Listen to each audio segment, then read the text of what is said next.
françaisdanslemonde.fr présente le dossier spécial « Les seniors et l'expatriation », parrainé par Malakoff Humanis.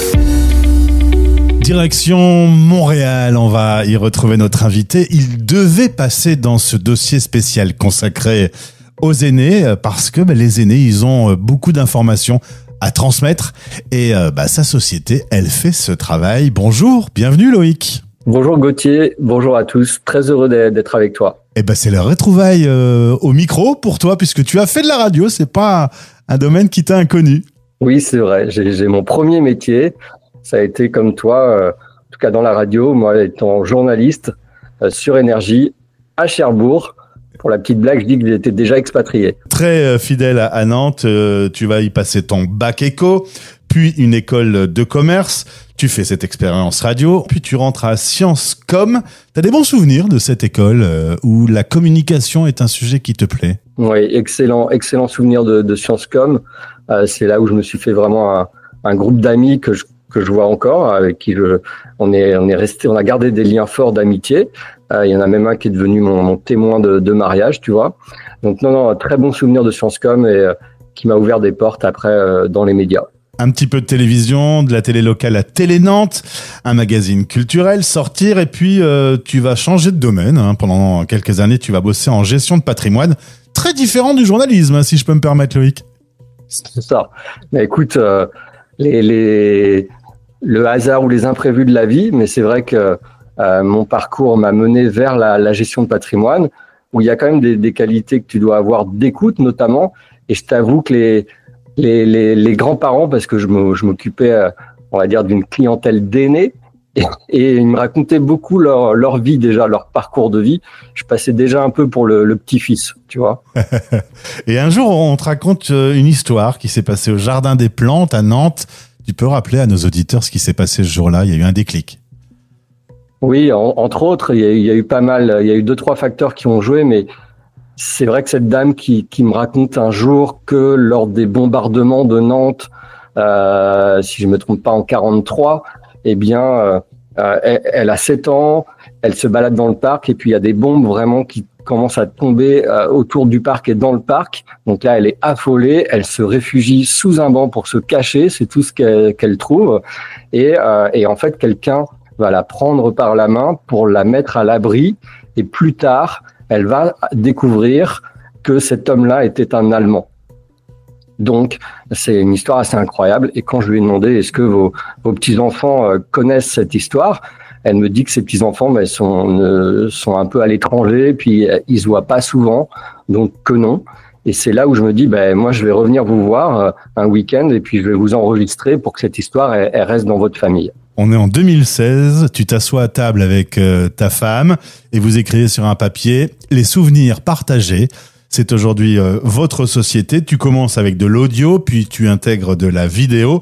Il y a une équipe en France de vidéastes qui se déplace directement chez les gens pour les filmer. Et ça, tu y tiens parce que transmettre, c'est important. Oui, c'est ça. Au début, je me déplaçais tout seul. Puis on a commencé à avoir des demandes, tu vois, par exemple à Marseille, parce que ma femme est marseillaise.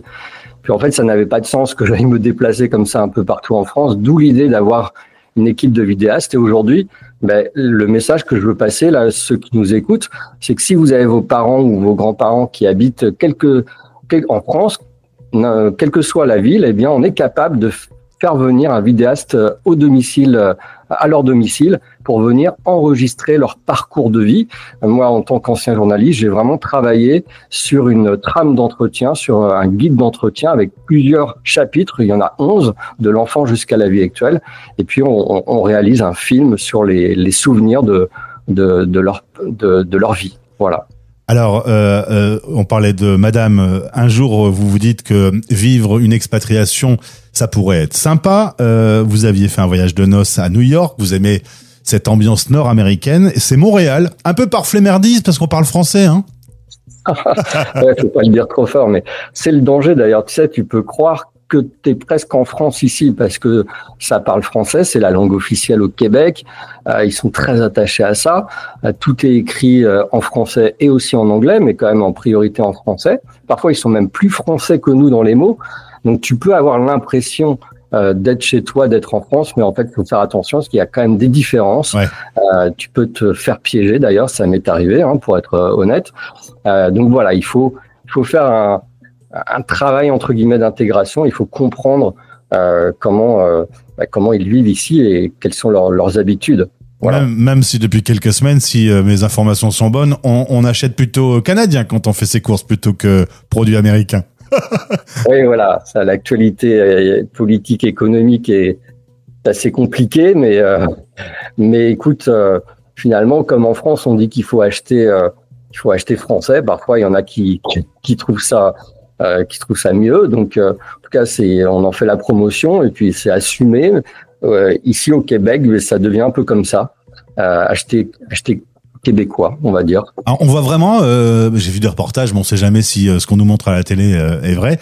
Dans les magasins, il y a vraiment le petit drapeau avec la feuille d'érable pour identifier les produits à acheter en priorité. Alors, des feuilles d'érable, il y en a. Maintenant, depuis cette histoire, moi, j'ai pas vu encore de drapeau pour vrai là, mais par contre, je pense que vraiment les magasins, ils écartent certains produits, donc mine de rien, dans ton choix, il devient un peu plus réduit. J'imagine. J'ai pas encore vu les drapeaux. Alors, Montréal, c'est une grande ville comme vous aimez. Il y a de grands espaces naturels tout autour. Et puis, on aide les entrepreneurs. Là, depuis votre idée, qui s'appelle les souvenirs partagés, vous allez avoir une deuxième idée qui va s'imbriquer, qui s'appelle Ma Fabrique des souvenirs, qui est une version un peu moins coûteuse pour les familles d'enregistrer les aînés, leurs souvenirs. Oui, parce que tu l'as dit tout à l'heure, cette idée de transmettre les souvenirs est pour moi vraiment importante. Puis je pense que ça résonne dans beaucoup de gens en fait. Et puis j'espère pour ceux qui nous écoutent. Donc en fait, l'idée d'avoir un vidéaste à domicile, c'est vrai que ça coûte un peu cher. Alors je me suis dit, comment rendre cette idée, cette activité vraiment accessible au grand public. Alors et puis que ce soit à un prix réduit. Alors, c'est pour ça qu'on est venu au Québec. On a intégré, puis tu l'as très bien dit, un incubateur. C'est-à-dire que ici au Québec, on aide vraiment les entrepreneurs. Il y a des coachs, il y a des incubateurs, des accélérateurs. Ils adorent l'innovation technologique ou innovation d'usage. Donc, on est aidé, on est soutenu par des programmes gouvernementaux. Donc, du coup, on en a bénéficié pendant 1 an. Et j'ai vraiment travaillé avec des coachs sur cette question de comment faciliter cette activité, la transmission des souvenirs des aînés. Le résultat, c'est la naissance et la création d'une plateforme numérique qui s'appelle Ma Fabrique des souvenirs. Effectivement, j'ai mis tout mon guide d'entretien en fait que je fais à domicile. Eh bien, vous pouvez le retrouver sur la plateforme, donc les 11 chapitres. Les vidéos vont s'enregistrer automatiquement, les réponses des grands-parents vont s'enregistrer automatiquement. Et puis, effectivement, le prix est beaucoup plus faible puisque il y a les prix en dollars et en euros, mais en euros, ça, pour moins pour 11 € par mois, tu peux commencer cette activité. Alors, en l'occurrence, il peut même y avoir un petit coup de main du petit-fils qui peut venir guider un peu ses grands-parents pour suivre les différentes étapes. Vous avez chapitré avec des thématiques, il y en a 11 différentes. L'enregistrement se fait et puis ça nourrit un album en ligne, du coup. C'est ça, c'est exactement ça. Et tu sais, il y a 2 générations de grands-parents aujourd'hui, parce que on dit un petit chiffre en France, à 55 ans, on devient grand-parent maintenant. Donc, tu vois, de plus en plus jeune. Mais on va dire quelqu'un qui a 60 ans, qui est déjà grand-père, eh bien, il est à l'aise avec les nouvelles technologies. Il peut faire cette activité tout seul, de son côté, chez lui, à son rythme en plus. C'est vraiment lui qui choisit le rythme. Et puis, par contre, les grands-parents qui ont 80 ans, 85 ans, 90 ans, bon, ils sont peut-être à l'aise avec les technologies, mais peut-être moins. Donc, là, l'idée, c'est de se faire accompagner. Un seul membre de la famille suffit. Si vous êtes à l'étranger, vous pouvez faire venir quelqu'un qui est plus proche et puis il va pouvoir le faire. Donc le petit-fils va s'asseoir à côté de ses grands-parents et puis c'est lui qui va maîtriser la plateforme et il va lancer les programmes, les chapitres et par contre le grand-père va répondre et ça sera enregistré en vidéo et l'idée c'est que le film effectivement soit thématisé de l'enfance jusqu'à la vie actuelle en passant par exemple, je vous donne juste un détail, mais comment ils se sont rencontrés, les grands-parents. C'est tout bête, mais souvent, on ne le sait pas.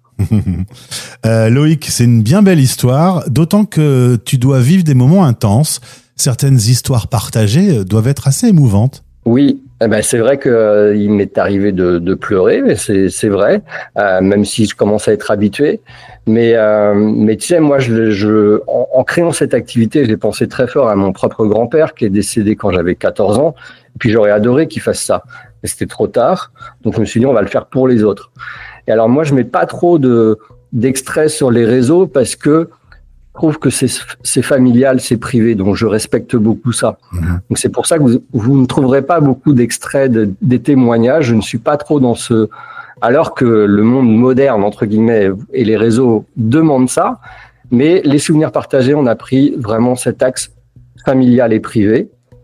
Ceci dit, la société fait d'autres activités ici, notamment avec des chercheurs, ça je t'en ai pas encore parlé Gauthier, pour rendre des témoignages plus au niveau société et au niveau sociétal. Mais en tout cas, l'activité Souvenirs partagés, ma fabrique des souvenirs, c'est privé et c'est familial. En tout cas, Loïc, il fallait qu'on se rencontre puisque tu as fait de la radio. On est dans le cadre d'un dossier spécial sur les seniors. Tu as une idée géniale avec les souvenirs partagés et ma fabrique des souvenirs. Et notre parrain Malakoff Humanis, il est pas pour rien non plus dans ton aventure puisque à un moment, il a été un parrain aussi pour vous. Oui, ça c'est le hasard de notre rencontre, mais c'est tout à fait exact.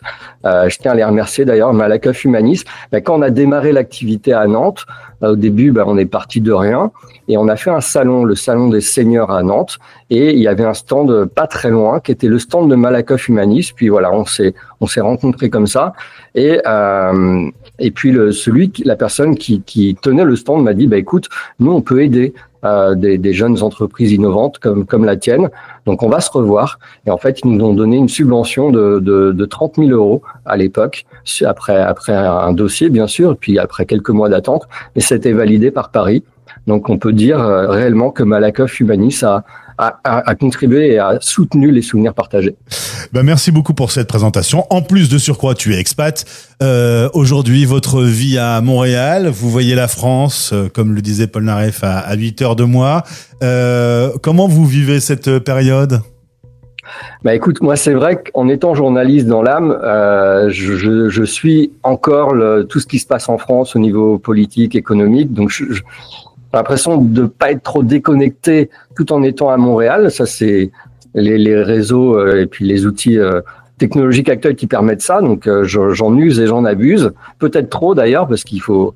Par exemple, en ce moment, il y a des élections canadiennes. Donc, voilà, faut à la fois ne pas perdre un lien avec la France et puis à la fois vivre vraiment le moment présent ici au Québec. Donc, on est très heureux d'être là à Montréal, au Québec. On en profite bien. Et puis aussi au niveau familial, c'est une aventure familiale. Moi, j'ai une fille qui est née ici à Montréal. On est arrivé à 3, on est 4. Maintenant, donc tu vois, tabernacle. Ma fille est canadienne avant moi finalement. Tu vois, moi j'ai la résidence permanente et elle est déjà canadienne. Elle a les deux passeports. Merci beaucoup Loïc de Chabot, les souvenirs partagés. Une bien belle idée. Au plaisir de se retrouver. Merci à toi Gauthier. Les seniors et l'expatriation. Dossier spécial proposé par françaisdanslemonde.fr. À l'international aussi, Malakoff Humanis veille sur vous. Pour en savoir plus, rendez-vous sur malakoffhumanis.com.